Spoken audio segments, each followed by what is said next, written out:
Hello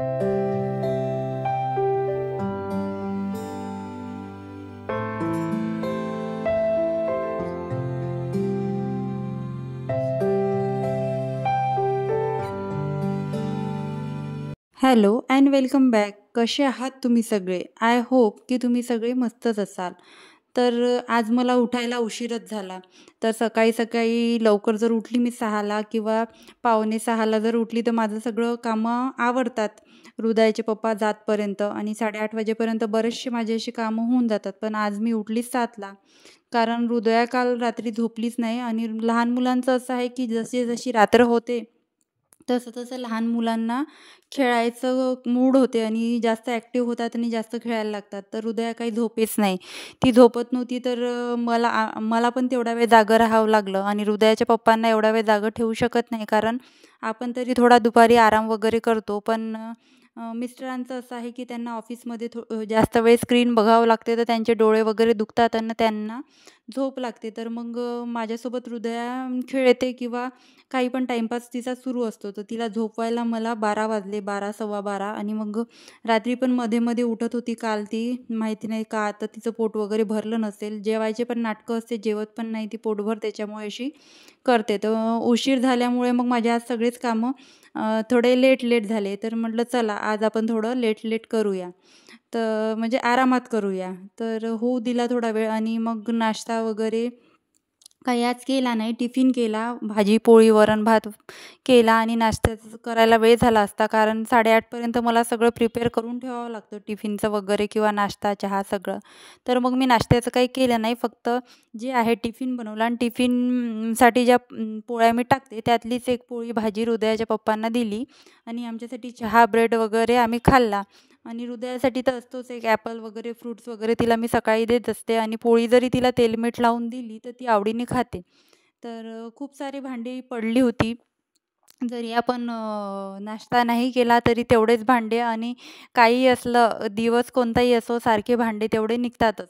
तर भांडे सगळे घासून घेतले. कारण आधी भांडे घासल्यावर मला गॅस ओटा रिकामा मिळतो व्यवस्थित क्लीन करायसाठी. तर एकदाची पूर्ण भांडे घासून घेतलेले मला बरे पडतात.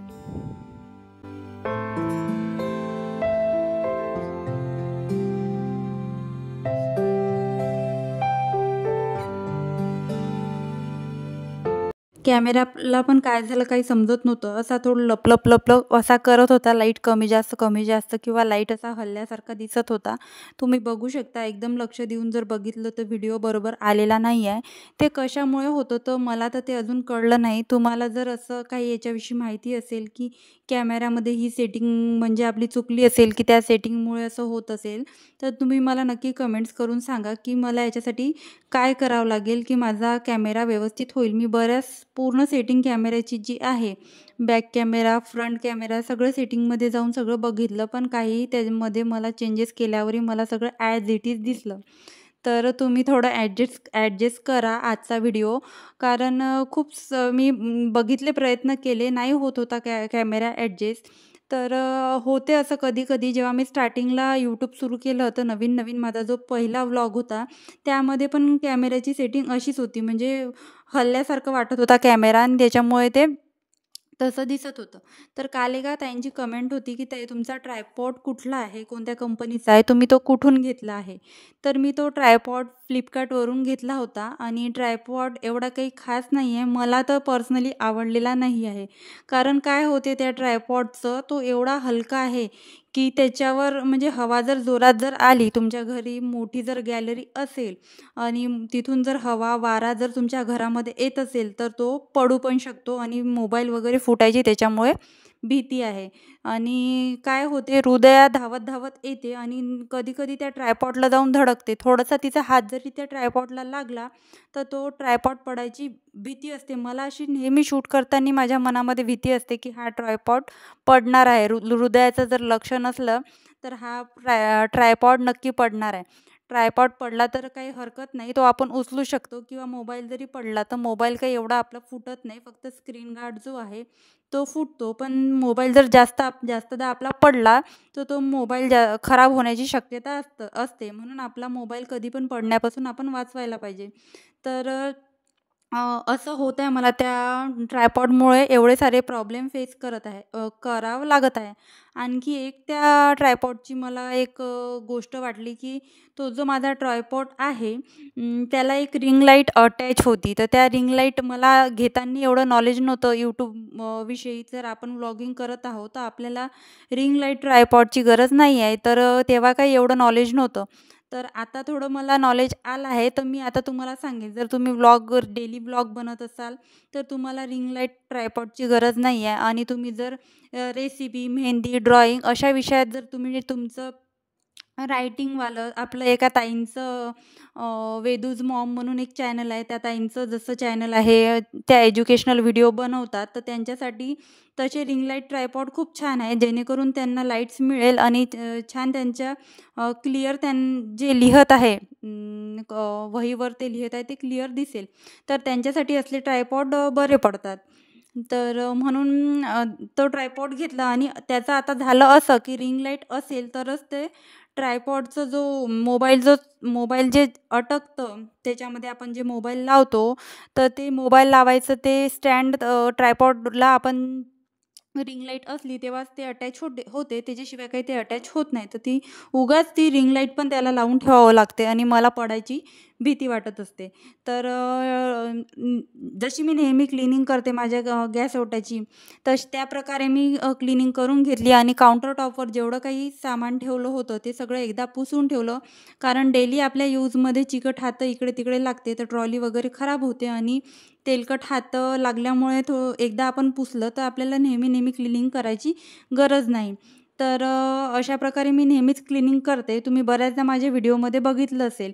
आणि आता एवढी सवय झाली आहे नेहमी ते क्लीन करायची, की माझे हात बरोबर चालतात. तेवढं ते झालंच पाहिजे तेवढ्या वेळात आणि जास्त वेळ काही मला आता लागत नाही. गॅस ओटा छोटा असल्यामुळे हे पण ॲडव्हान्टेज मला मिळते का जास्त टाईम मला क्लिनिंगसाठी लागत नाही.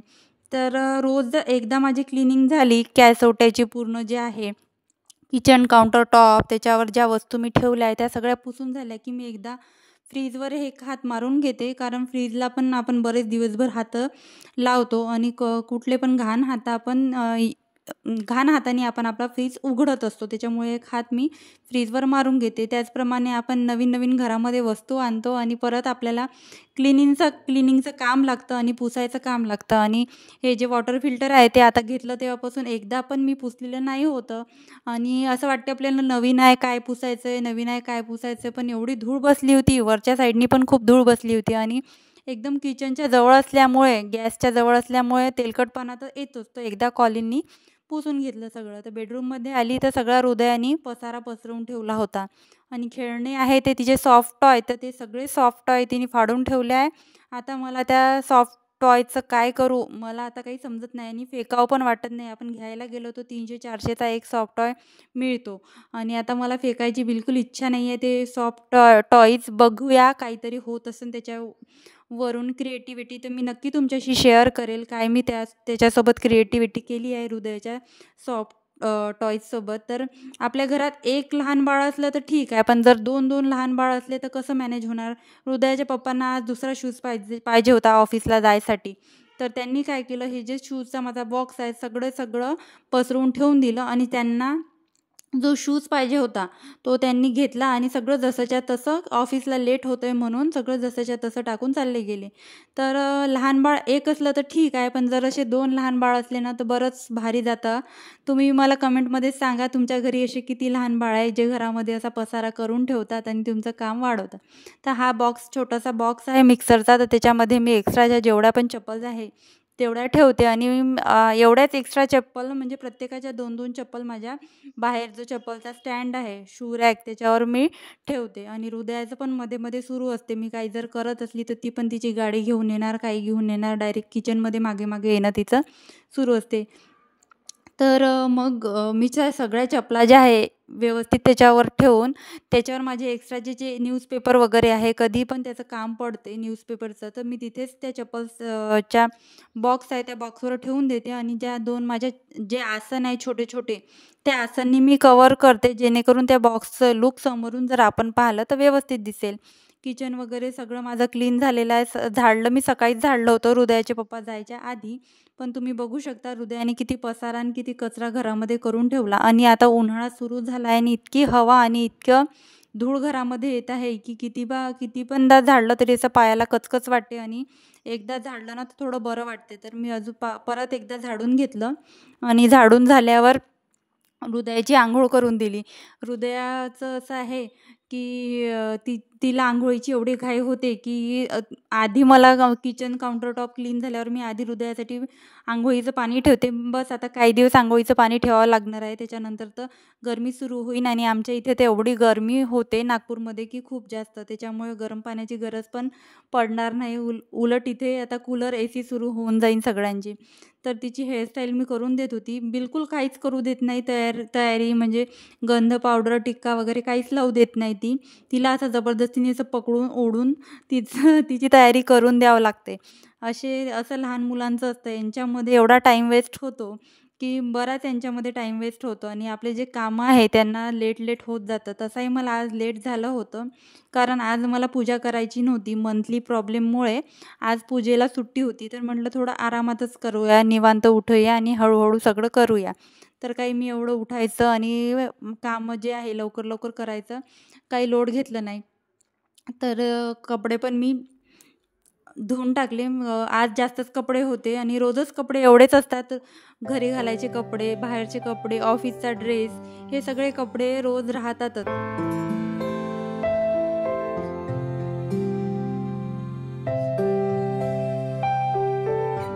कपडे जेवढ्या लवकर धुतले तेवढ्या लवकर कपडे वाढतात आणि कपडे धुवायला जर लेट झालं ना तर त्या दिवशी कपडेच वाढत नाही कारण गॅलरीमध्ये जास्त माझे ओन येत नाही.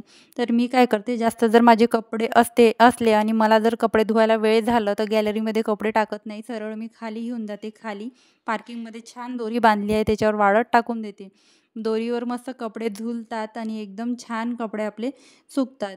आणि माझं कपडे धुवायचं काम जे आहे ते मेन काम मला असं वाटतं कारण जास्त एफर्ट्स आणि जास्त वेळ जो आहे तो कपडे धुण्यामध्ये लागत असते. कपडे वगैरे धुणं झाले आहे माझे. मग बाथरूममध्ये जे काही कपडे धुवायचं माझं पाणी होतं, बकेट टब मी ठेवले होते कपडे धुवायसाठी, ते सगळे एकदा धुवून व्यवस्थित एकदा ठेवून देणार आणि बाथरूमला जे आहे ते एकदा खराट्याने झाडून घेणार जेणेकरून माझं बाथरूम पण ड्राय होईल.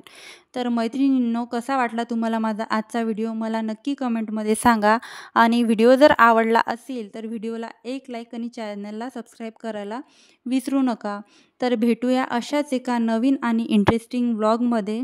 चला तर मग मैत्रिणींनो, बाय बाय.